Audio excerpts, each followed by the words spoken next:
بسم اللہ الرحمن الرحیم۔ السلام علیکم۔ ٹوڈیز ولاگ کے ساتھ میں ہوں علی۔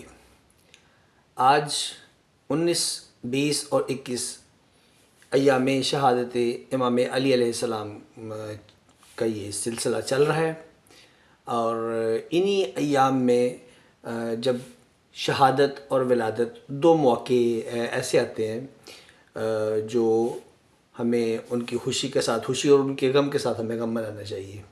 چونکہ ایام عزا ہیں تو سب سے پہلے میں تمام اہل اسلام کو تعزیت پیش کرتا ہوں مظلومیت امام علی علیہ السلام پر، ان کی شہادت پر، اور بالخصوص وقت کے امام زمانہ، امام عصر، امام محمد مہدی بن امام حسن عسکری علیہ السلام کو کی بارگاہ میں تعزیت پیش کرتا ہوں کہ ان ایام میں امام علی علیہ السلام کو مسجد کوفہ میں عبد الرحمن ابن ملجم لانتی کی جو ضرب اس نے امام علیہ السلام کے سر پہ لگائی اور آپ کو شہادت کا درجہ ملا، تو اس موقع پر میں تمام اہل اسلام بالخصوص اپنے وقت کے امام کے حضور تعزیت پیش کرتا ہوں۔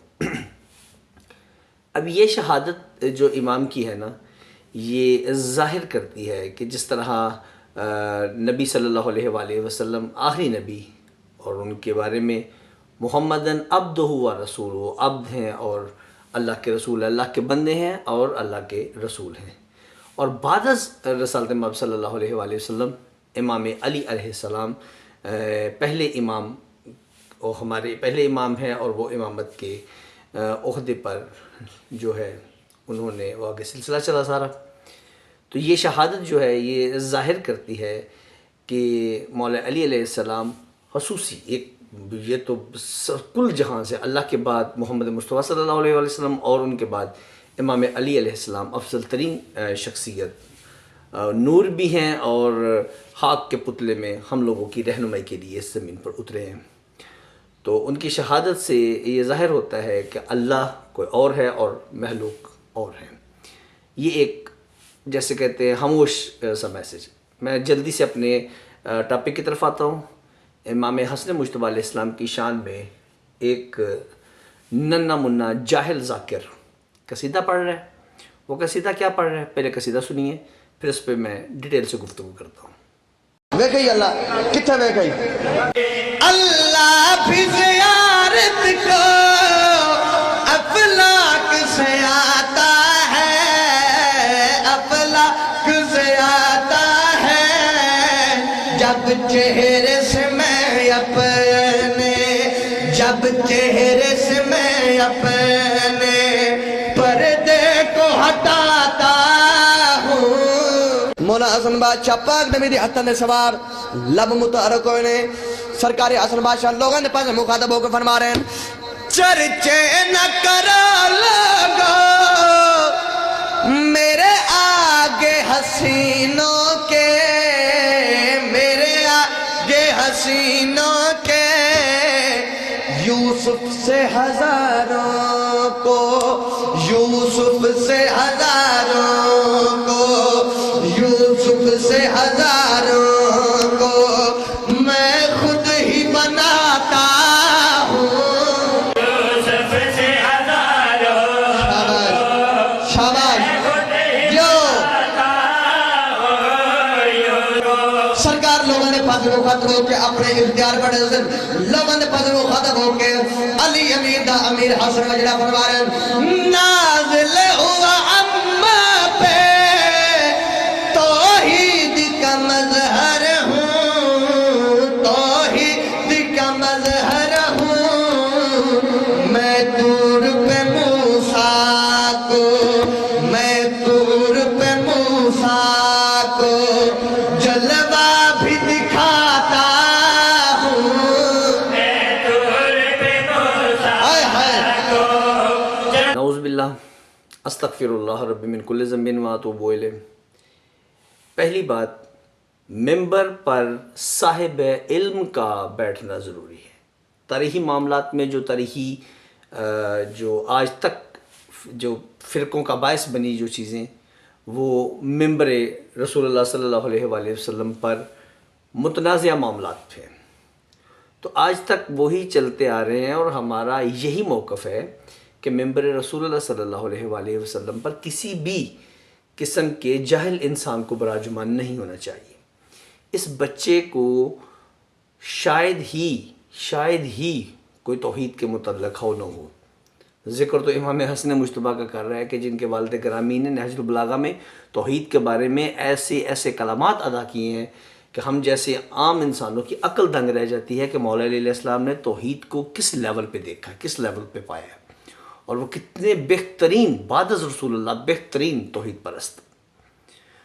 تو امام حسن مجتبیٰ علیہ السلام کے بارے میں یہ جاہل قسم کا بچہ، پڑھانے والے اس سے بڑے جاہل، سننے والے اس سے بڑے جاہل، اس کو پروموٹ کرنے والے جاہل ترین مشرک، امام حسن مجتبیٰ علیہ السلام کے بارے میں کہ میں وہ ہوں کہ جس کا جلوہ دیکھنے کے لیے اللہ افلاک سے اترتا ہے۔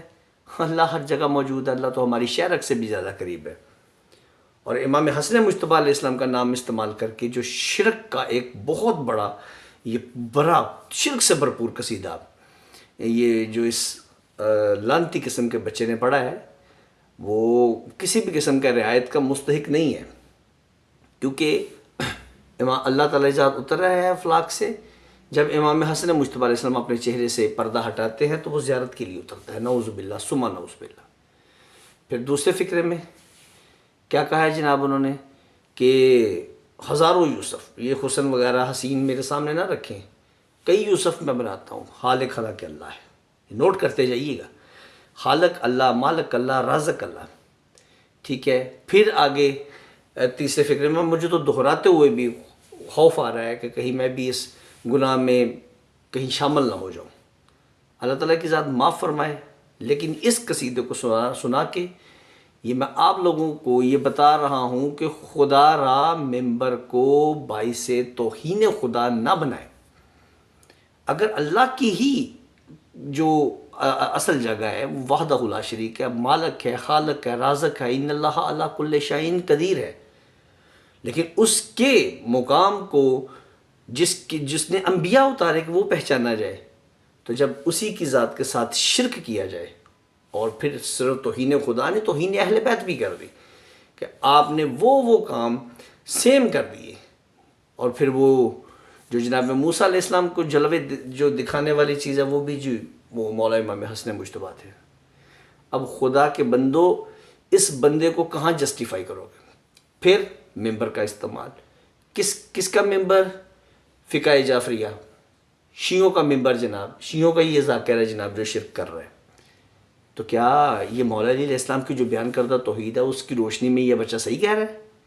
اس کے پڑھانے والے جاہل مجھے جواب دیں گے، یا یہ جاہل کا بچہ خود جو ہے یہ مجھے جواب دے گا اس ویڈیو کے کہ اس میں جو اس نے توحید کے پر ہچے اڑائے ہیں، جو شرک کے انبار لگائے ہیں، ٹھیک ہے، تو اس کو پتہ ہے کہ شرک ناقابل معافی جرم ہے؟ کوئی بتائے گا اس سے؟ کوئی پوچھے گا اس سے کہ یہ جو تو نے آج شرک در شرک کیا ہے، اور توہین خدا، توہین مصطفیٰ، توہین امام علی علیہ السلام، توہین امام حسن مجتبیٰ علیہ السلام، توہین مقصد انبیاء علیہ السلام، توہین اسلام، توہین قرآن جو کی ہے، اس کا کون جواب دے؟ نہیں، لیکن ہم توہین صحابہ ہی بس پر اچھلے کو ان کو دیں گے، سزائے موت دے دو، مار دو، یہ کر دو۔ شرک ہوتا ہے کوئی مسئلہ نہیں، وہ ہمارے لیے پتہ نہیں کوئی ٹاپک ہی نہیں رہ گیا، وہ ایشو ہی نہیں رہا جو بنیاد ہے۔ کتنے فرقے ہیں، شیعہ، سنی، وہابی، دیوبندی، سب، لیکن سب کی جو بنیادی ایک چیز ہے وہ ہے توحید۔ جس کی توحید نہیں وہ تو ختم، وہ اگلی بات چھوڑ دے۔ جب قبر میں بھی پہلا کویسچن ہونا ہے تو وہ سب سے پہلے اللہ کے بارے میں پوچھا جائے گا، مان ربو کا۔ جب رب کے بارے میں ہی آپ کا جو عقیدہ ہے وہ ختم ہو چکا ہے، یہ بھی رب ہے، وہ بھی رب ہے، یہ بھی رب ہے، نعوذ باللہ سارے رب ہیں جی، تو پھر جب قبر میں آپ کا رب کا ہی سوال کا جواب نہیں آنا، تو میرے ناقص علم کے مطابق باقی علماء سے پوچھیں، میرے ناقص ذہن اور ناقص علم کے مطابق اس سے تو دوسرا سوال ہی پوچھا نہیں جانا۔ جس کی توحید کلیئر نہیں، اس کی رسالت کہاں سے کلیئر ہوگی؟ پھر جس نے مولا علی علیہ السلام کو نعوذ باللہ، مولا امام حسن مجتبیٰ علیہ السلام کو نعوذ باللہ خدا کا رتبہ دے دیا، تو پھر رسالت مآب صلی اللہ علیہ وآلہ وسلم کو کیا رتبہ دیں گے؟ کیونکہ ان کی وجہ سے ہم اہل بیت کو مانتے ہیں، ان کی وجہ سے ہم اہل بیت کی عزت و تکریم کرتے ہیں۔ وہ ایک اہل تشیع کا جس طرح ایک بنیادی نقطہ ہے کہ ہم ہر اس شخص کی عزت کرتے ہیں جس کی رسول اللہ صلی اللہ علیہ وسلم نے عزت کی، تکریم کی، جس سے محبت کی، اور ہم ہر اس شخص سے نفرت کرتے ہیں جس سے اللہ کے رسول نے کی۔ تو اللہ کے رسول کی وجہ سے ہر شخصیت کی ہم عزت کرتے ہیں اور بعض شخصیات سے نفرت کرتے ہیں۔ تو جب مولا امام حسن مجتبیٰ علیہ السلام اپنے باپ اور اپنے نانا سے ہی بڑھ کے خدا کی جگہ پر جا کے بیٹھ گئے ہیں، تو پھر ہم ان ہستیوں کو کیا سمجھیں گے؟ کہاں عقیدہ رہے گا، کہاں رسالت رہے گی؟ ہمیں بھی تو بتائے نا کوئی۔